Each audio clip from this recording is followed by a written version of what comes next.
Costa brasileira, uma combinação única de paisagens de tirar o fôlego com uma generosa variedade de plantas e animais.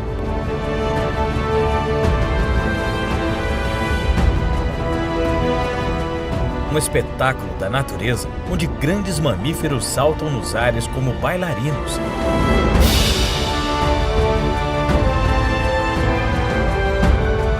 A vida se renova a cada estação, apesar de uma série de perigos e ameaças.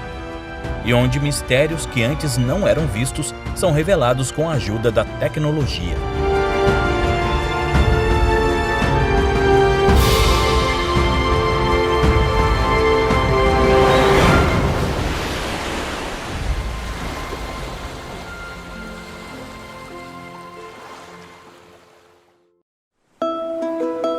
O Brasil tem uma das maiores faixas costeiras entre todos os países banhados por mares e oceanos. São mais de 7.000 quilômetros de extensão que se estendem das águas temperadas do Atlântico Sul às águas equatoriais. Espalhadas ao longo dela, existem costas rochosas, praias paradisíacas, lagoas, mangues e centenas de ilhas de todos os tamanhos. Uma das mais belas e distantes é Fernando de Noronha.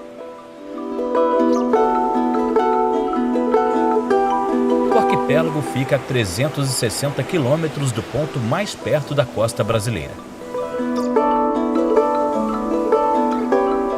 As correntes que vêm da África mantêm as águas ao redor das ilhas limpas e cristalinas. A visibilidade pode chegar a 50 metros.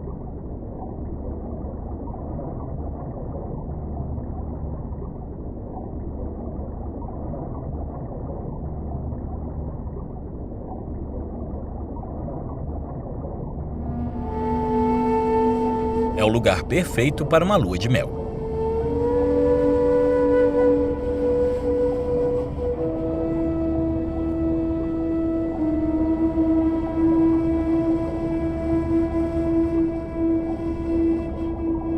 É também o lugar preferido de uma espécie de mamífero com um lado, digamos, artístico.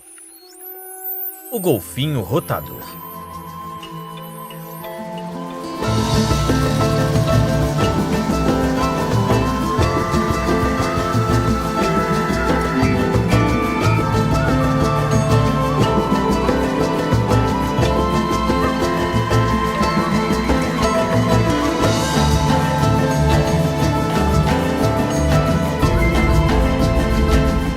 Suas manobras aéreas, eles chegam a dar até 7 giros em volta do próprio corpo.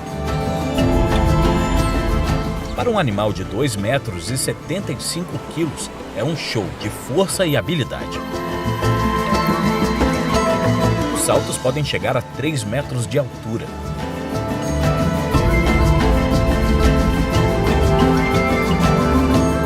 Biólogos acreditam que eles servem para várias coisas, como tirar pequenos peixes que podem estar grudados neles, como as rêmoras, e também como forma de indivíduos e grupos se comunicarem além das vocalizações, assobios e cliques que eles fazem.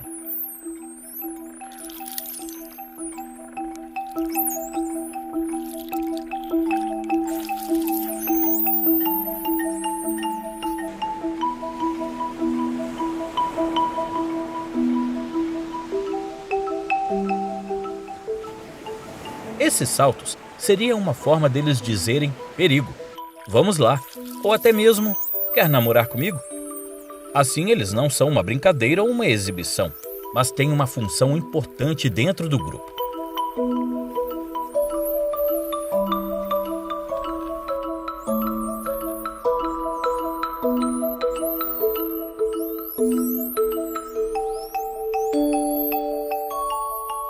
José Martins é o coordenador do projeto Golfinho Rotador e vem estudando esses animais há muitos anos. A fotoidentificação é uma etapa importante do nosso trabalho de pesquisa, porque ela permite, por meio de marcas naturais dos golfinhos, alguma coisa que o golfinho tenha nascido com ele, ou alguma cicatriz resultante de algum acidente que esse golfinho tenha tido ao longo da sua vida, como mordida de um tubarão, a gente identifique cada animal. identificando os animais. A gente consegue estudar e ter algumas respostas. Por exemplo, ver a frequência com que cada um dos indivíduos de golfinhos vem a Fernando de Noronha, os locais preferenciais desses golfinhos pararem para descansar. Também serve para estudar a associação, qual golfinho tende a ser visto com outro golfinho, para a gente ver as estruturas sociais deles, e o objetivo maior é estimar o tamanho dessa população.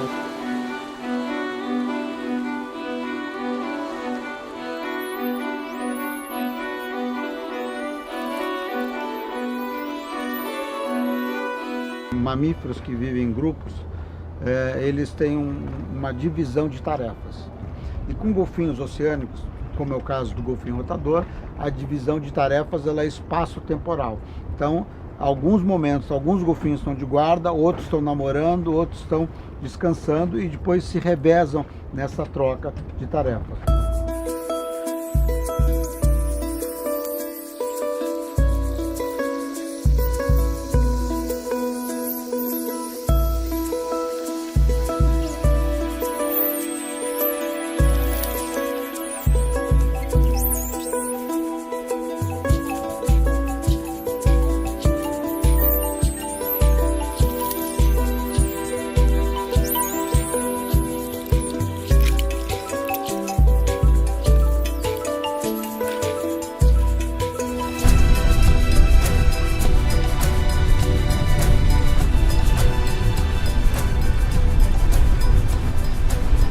Estudos revelam que uma das tarefas dos guardas é acompanhar os barcos. Quase todos os indivíduos dessas escoltas são machos adultos. O pesquisador acredita que eles fazem isso como proteção, isolando o intruso do grupo.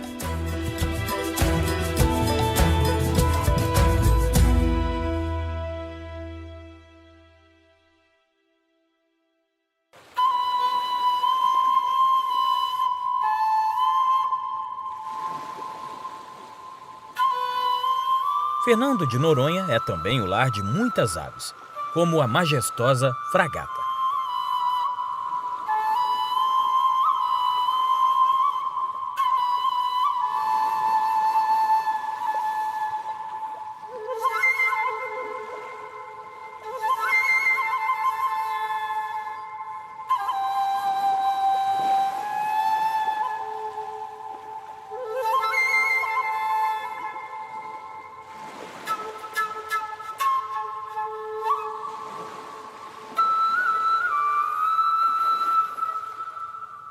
Com asas enormes, que chegam a 2 metros de envergadura, e um corpo pequeno, a fragata é uma mestra na arte de planar e cobrir grandes distâncias. Ela aproveita as correntes de vento de baixo para cima para ganhar bastante altitude e desce planando, gastando o mínimo de energia possível. Aí, encontra outra corrente dessas e repete o ciclo até chegar onde quer.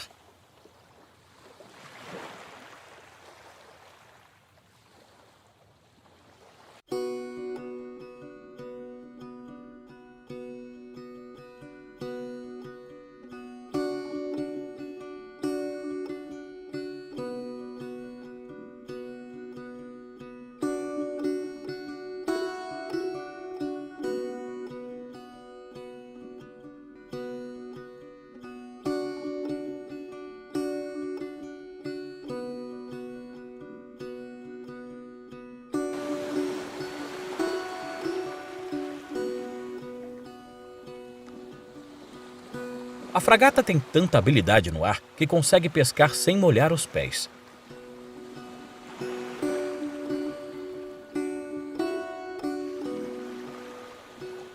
Isso facilita bastante sua vida, já que não tem penas à prova d'água. Ela não pode descansar na superfície do mar ou mesmo cair do céu. Se suas penas molharem, ela se afoga ou pode ser comida por um predador. Por isso a fragata prefere dormir voando do que correr o risco de se molhar.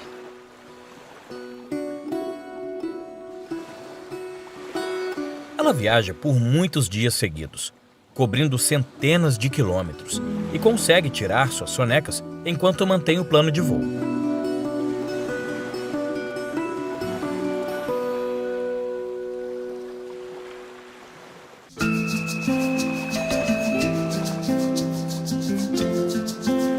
toda a costa brasileira, o ciclo das marés acaba tendo um papel muito importante na vida de todas as espécies que a habitam.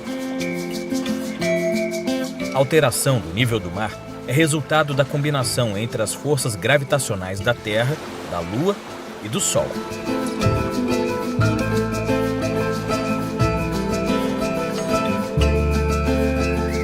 Além disso, outros fatores importantes também influenciam as marés, como o formato da linha da costa e a profundidade de cada lugar. A maré cheia esconde uma superfície rica que é servida feito um banquete na maré baixa.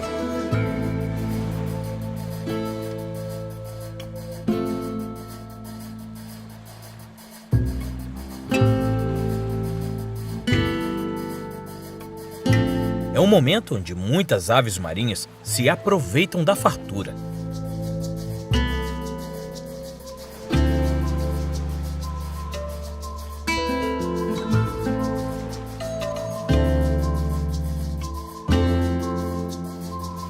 Mesmo possuindo pernas e um bico curto, a batuíra não tem dificuldades em encontrar uma suculenta minhoca.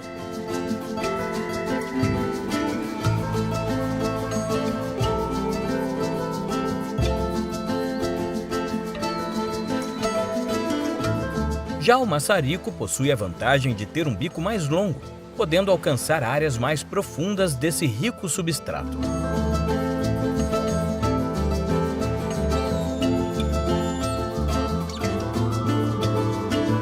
Garças também aproveitam a oportunidade. Nenhum segundo é desperdiçado. Em pouco tempo, a água avança mais uma vez, fechando este verdadeiro self-service costeiro.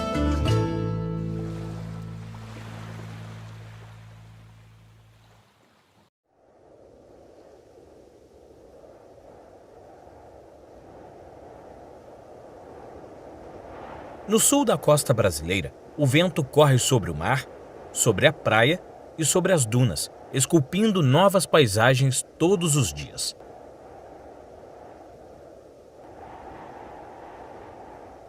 Esse movimento intenso de ar, água e areia traz muitos nutrientes para as lagoas e lagunas da região.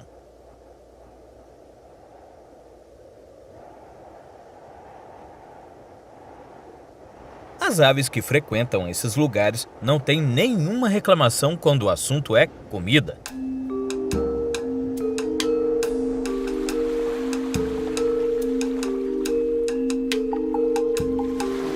Muitas voam de muito longe e param em estuários como a Lagoa do Peixe, para um pit stop.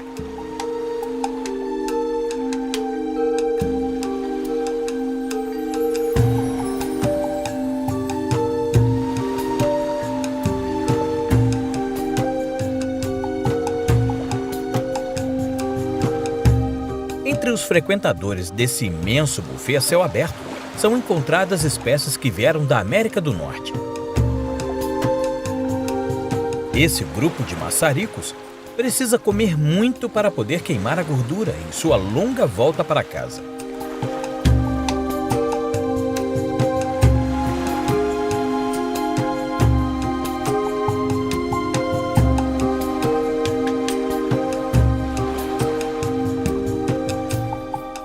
Na hora de receber os visitantes, quem faz as honras da casa são os flamingos. A lagoa tem tanta comida que esse grupo de aves elegantes não faz muita questão de sair daqui. Esse é o único lugar do Brasil onde os flamingos podem ser vistos durante o ano inteiro.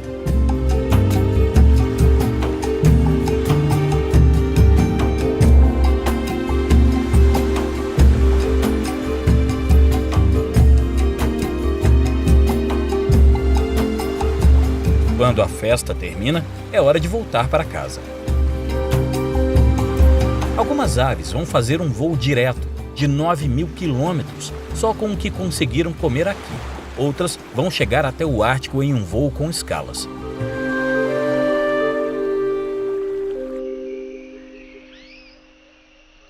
À medida que os pássaros migratórios seguem rumo ao norte pelo litoral, novas paisagens vão surgindo. Conhecidos como manguezais, essa faixa de transição entre o mar e a terra é extremamente fértil. Sua importância é tão grande que ele é conhecido como o berçário da vida para inúmeras espécies de aves, peixes e crustáceos. Além disso, os mangues são aliados do ser humano na luta contra as mudanças climáticas. Eles reduzem o fluxo de água entre o mar e a terra, prevenindo a erosão e protegendo os corais. E ainda armazenam gás carbônico da atmosfera e do oceano, regulando o volume de gases do efeito estufa.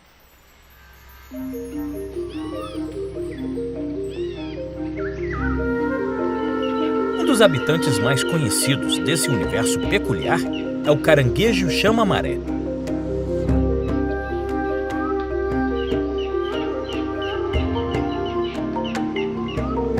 Uma de suas pinças parece que pertencia a um caranguejo bem maior e foi colocada nele por engano, mas não. Essa desproporção única é um traço importante da espécie. Com ela, os machos dão um sinal "olha o tamanho da encrenca" para outros machos competidores. Também atraem as fêmeas para reproduzir.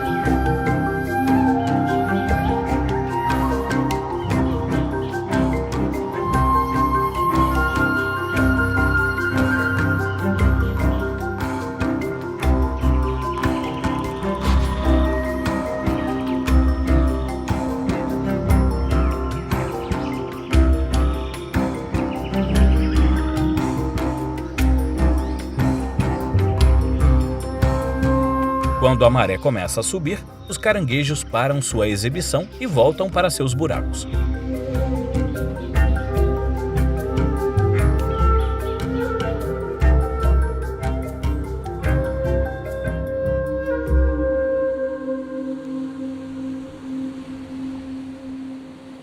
Saber calcular o movimento das marés é crucial para quem se aventura fora de seu habitat.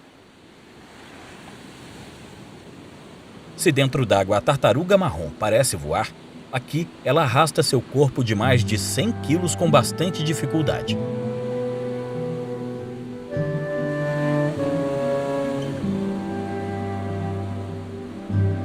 A longa jornada praia acima requer um esforço tremendo, mas ela segue determinada.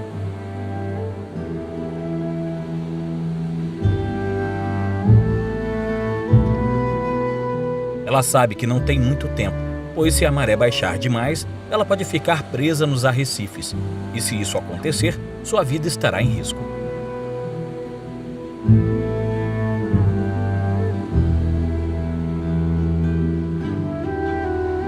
Instintivamente, ela escolhe o melhor lugar para fazer seu ninho.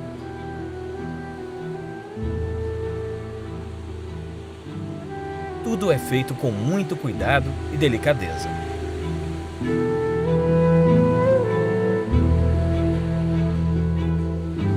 O buraco precisa ser fundo o suficiente para promover proteção e manter a temperatura adequada para a incubação de seus ovos.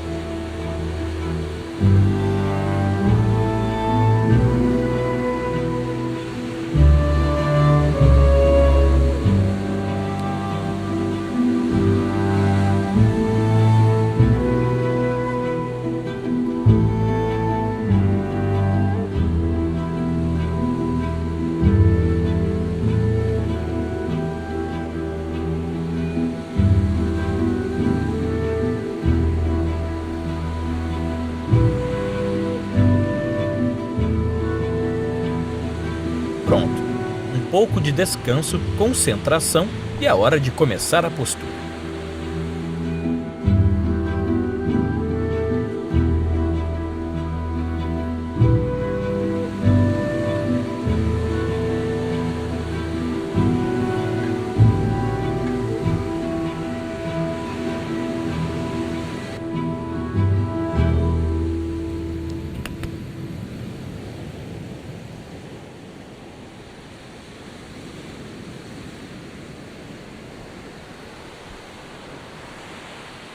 Cada ninho contém em média 120 ovos.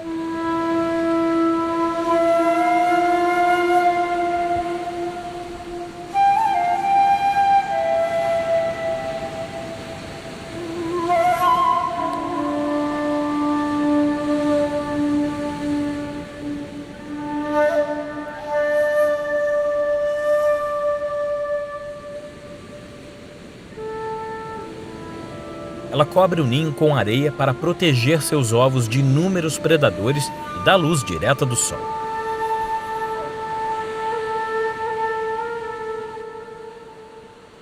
O calor da areia durante o dia vai ser fundamental para o desenvolvimento dos embriões dentro deles.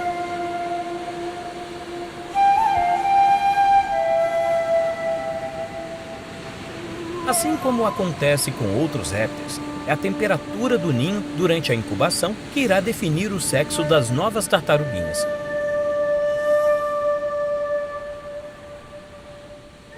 E por serem tão sensíveis às mudanças de temperatura, as tartarugas marinhas são consideradas sentinelas para a avaliação da qualidade do ambiente e das transformações do clima.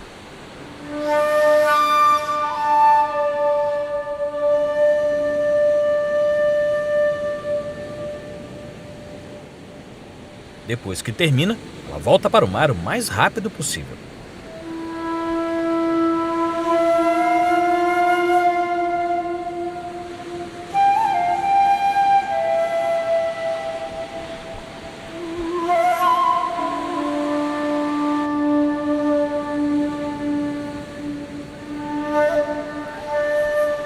Em até 60 dias, eles vão abrir.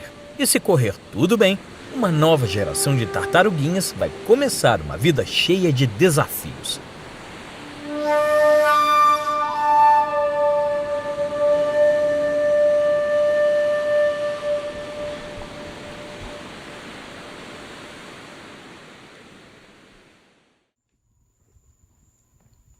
De volta a Fernando de Noronha, o trabalho de monitoramento dos golfinhos rotadores começa bem cedo.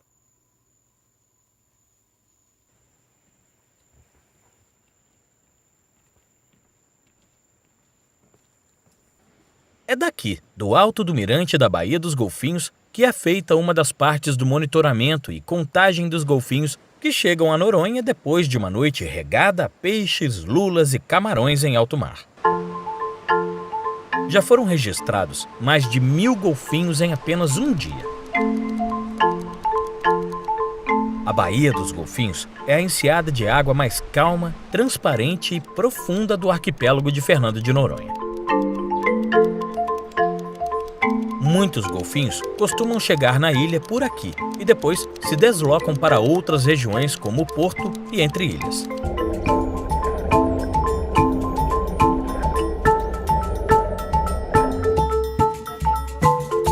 Toda essa movimentação é acompanhada por José Martins e sua equipe. Nas expedições de pesca em alto mar, os golfinhos chegam a cobrir 150 quilômetros em 24 horas.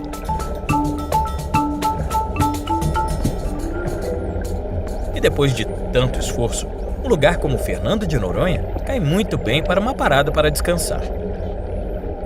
Os rotadores são uma espécie oceânica, eles nascem, vivem e passam a maior parte da vida em alto mar. Mais de 90% dos rotadores do mundo nunca chegaram perto de praia ou de ilha. É como se fosse um luxo, e é um luxo para esses golfinhos rotadores, que vivem nessa área, quando estão perto, comem bastante à noite e vêm descansar aqui em Noronha.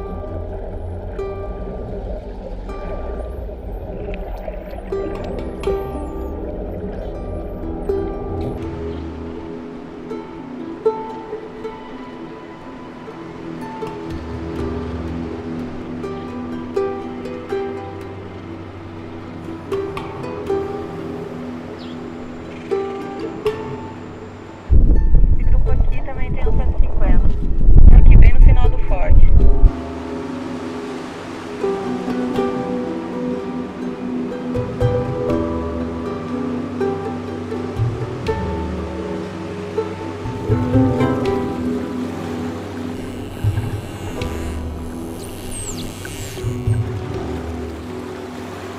A gente tinha a ocupação deles em função de variáveis ambientais bem nítidas.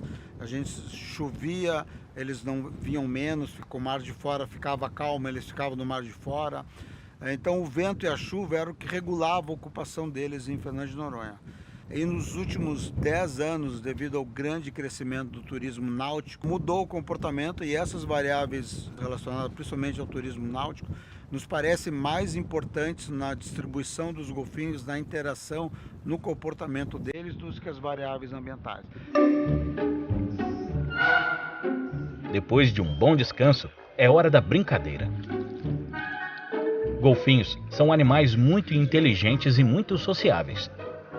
Para desenvolver a coordenação dos membros mais jovens do grupo e aperfeiçoar técnicas que usam na caça, eles fazem uma brincadeira chamada Passa a Alga. Um pedaço de sargaço vira o brinquedo perfeito. Aqui vale usar a mão, ou melhor, a nadadeira. E os pés, quer dizer, a cauda.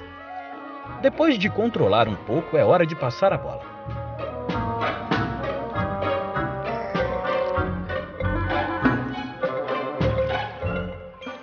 Golfinhos não são os únicos a realizarem um show em nossa costa.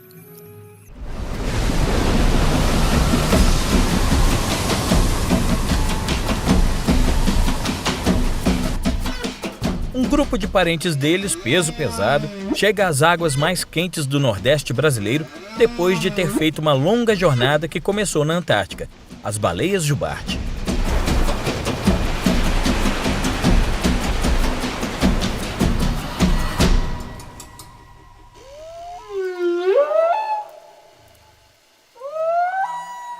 Foram mais de 4.000 quilômetros nadando sem parar nem para se alimentar, até o arquipélago de Abrolhos.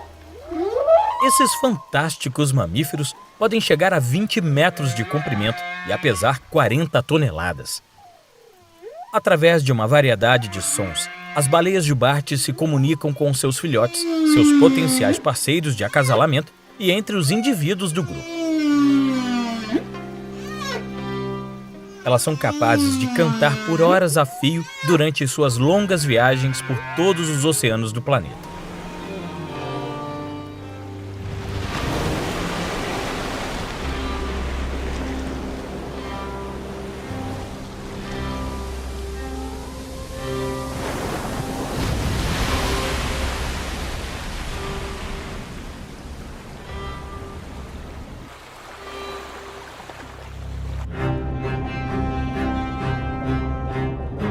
As águas mais quentes ao redor do arquipélago de Abrolhos não atraem só as baleias, mas também são perfeitas para a formação de corais.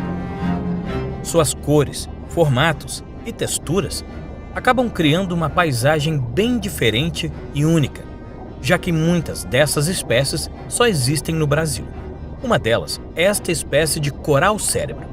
Ela chegou a ser descrita em uma carta pelo naturalista, geólogo e biólogo britânico Charles Darwin, que visitou esse lugar em 1832, quase 190 anos atrás. É ela que forma estruturas grandes que parecem cogumelos, chamadas de chapeirões. Esse é o maior e mais importante banco de coral do Atlântico Sul. Ele alimenta, dá abrigo e serve como lugar de reprodução a uma grande quantidade de espécies.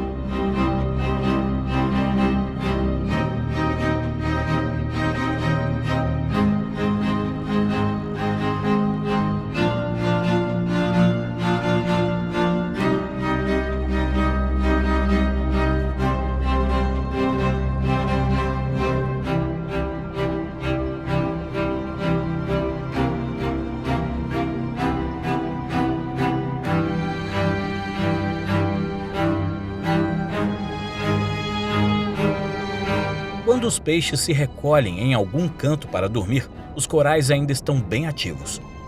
É nesse momento que eles nos lembram que, apesar de parecerem plantas coloridas, são na verdade animais. E como tal, também precisam se alimentar.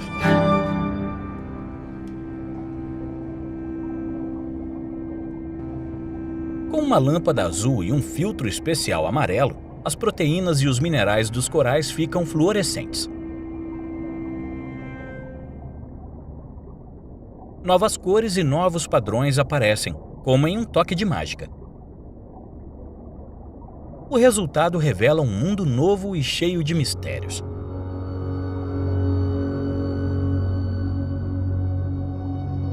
Corais, camarões e até peixes revelam cores impossíveis de se ver a olho nu.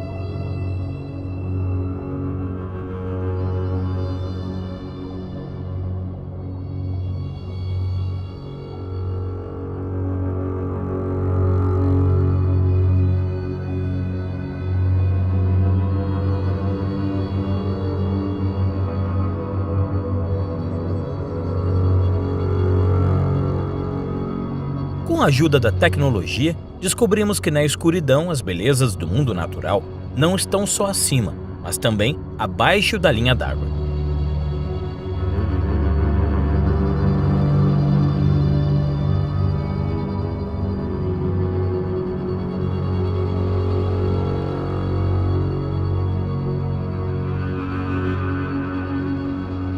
Recifes de corais funcionam como cidades. Eles nunca param, dia e noite.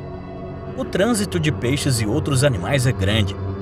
O que se vê é um verdadeiro vai e vem frenético, já que 1/4 da vida marinha de todo o planeta vive ao redor deles.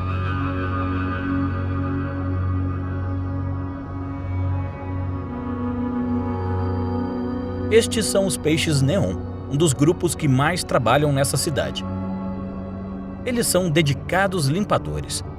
Peixes maiores, como as garoupas, estacionam nessas estações de limpeza e os neons rapidamente entram em ação. O tratamento é completo. Eles removem parasitas, tecido doente ou ferido, escamas e muco. Quanto maior o peixe, maior o trabalho. Mas no final é bem importante para manter os moradores e os visitantes dessa cidade bem limpos e saudáveis.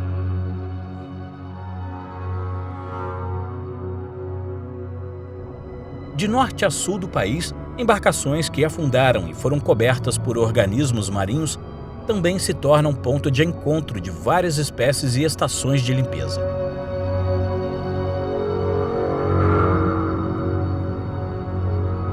Enquanto os peixes limpadores estiverem dentro da zona de limpeza, os peixes maiores vão respeitar a regra de ouro, que diz que cliente não devora o prestador de serviço.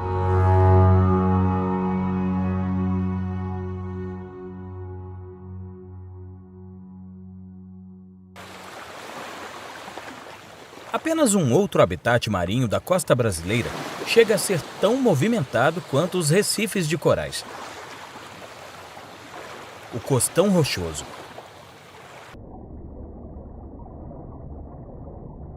Ele abriga uma rica biodiversidade que se adapta diariamente ao batimento das ondas, correntes, à variação diária das marés e às diferentes condições de cada ponto de nossa costa. E como nos recifes, o costão oferece fartura de alimentos, abrigo contra predadores e inúmeras oportunidades que aumentam a chance de sobrevivência e reprodução de seus habitantes. Aqui convivem desde comunidades de invertebrados, como moluscos e crustáceos, que se fixam fortemente às rochas, até vertebrados, como peixes, tartarugas e outros animais que passam aí toda a sua vida, ou parte dela.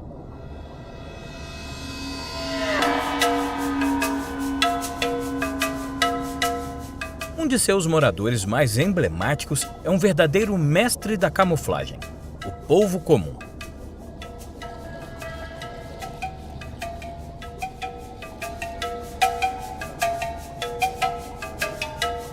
Usando um sistema complexo de células pigmentares e músculos, esse invertebrado consegue mudar de cor, de padrões e até de textura para se camuflar no ambiente.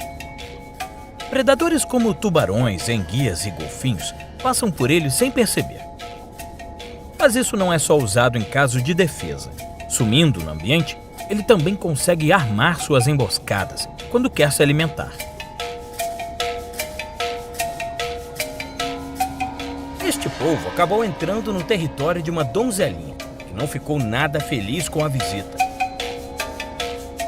Donzelinhas são peixes territorialistas e não descansam até ver os intrusos bem longe de seu território. Ela tem um bom motivo para ter um comportamento tão agressivo. Um ninho cheio de ovos que merecem muita atenção por parte dos pais. E enquanto eles dependerem de sua valentia, os ovos estarão bem seguros nesta parte do costão.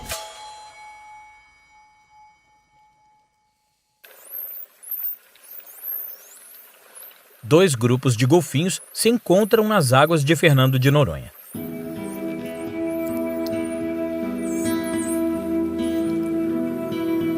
De repente, alguns machos e fêmeas formam um terceiro grupo e começam a nadar juntos. Eles começam a trocar carícias e pequenas mordidas. Quando os machos começam a nadar embaixo das fêmeas de ponta cabeça, é o sinal de que o namoro deu certo.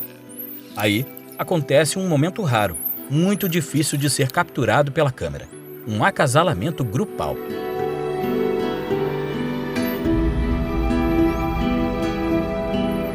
Várias fêmeas e machos reproduzem juntos, num verdadeiro balé romântico.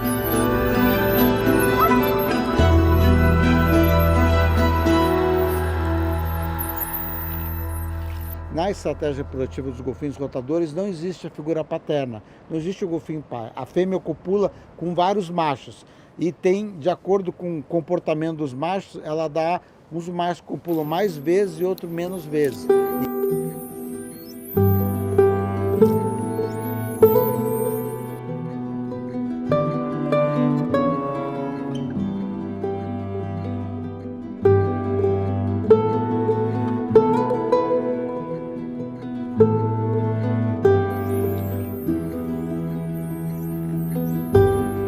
Daqui a 10 meses, uma nova geração vai nascer, crescer em paz, fazer parte de um grupo, reproduzir e, é lógico, saltar.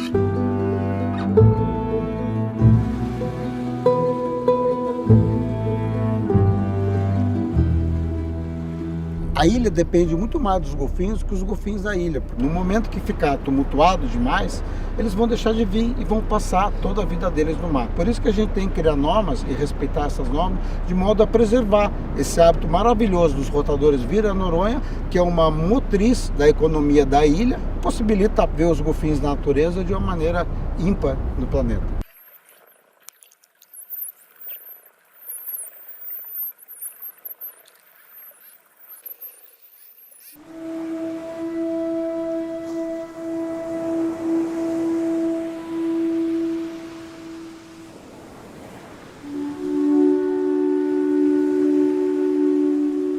Nas areias, uma nova geração de tartarugas marinhas emerge para enfrentar um mundo cheio de desafios.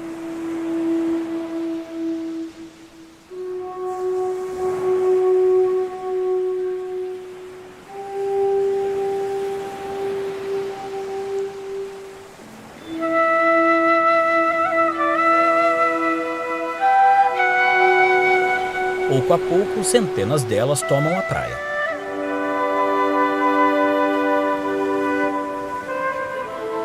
Cada passo em direção ao mar já é uma vitória.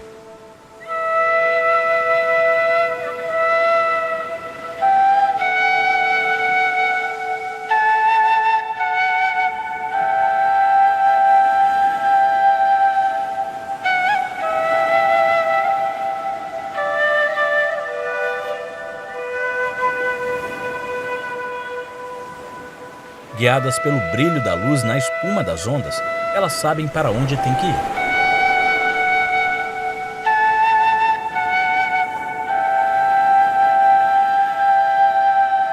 A jornada é longa e precisa ser feita antes que sejam percebidas por predadores como caranguejos e fragatas.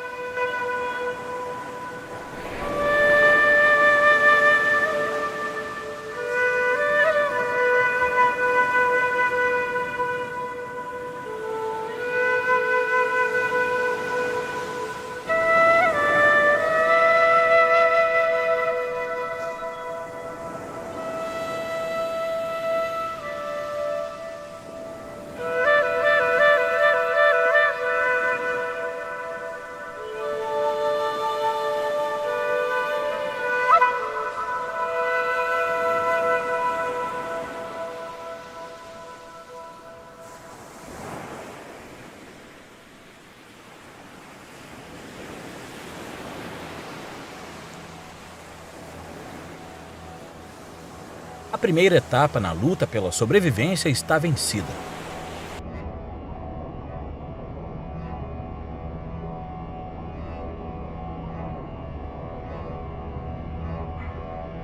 Agora começa uma emocionante aventura que as levará para um novo mundo cheio de desafios.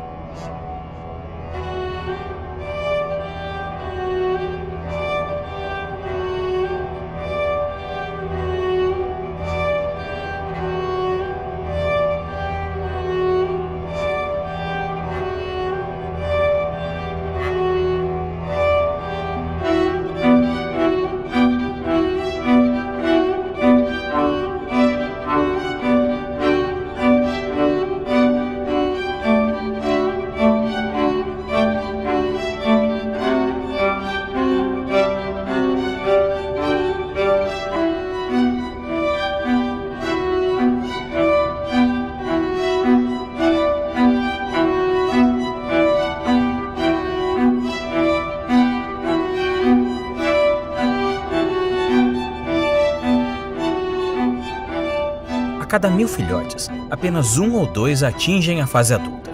E apenas as fêmeas retornarão um dia à praia em que nasceram, para dar continuidade à sua espécie. Os machos nunca mais deixarão o mar.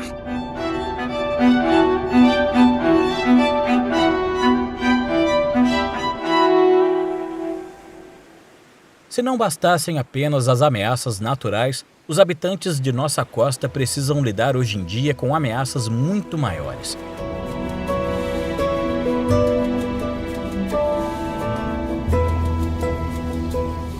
Anualmente, 13 milhões de toneladas de plástico acabam nos oceanos, provocando a morte de mais de 100 mil animais marinhos no mesmo período.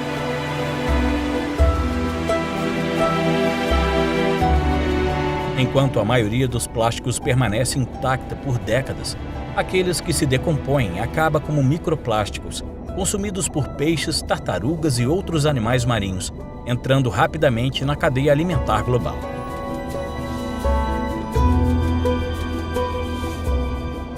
E esse é apenas um dos muitos problemas enfrentados pelos ambientes marinhos. A pesca em escala industrial, a acidificação dos oceanos e o aquecimento global são outras grandes ameaças às áreas marinhas e costeiras. Essa degradação não compromete apenas o equilíbrio ecológico em nossa costa, mas em todo o planeta.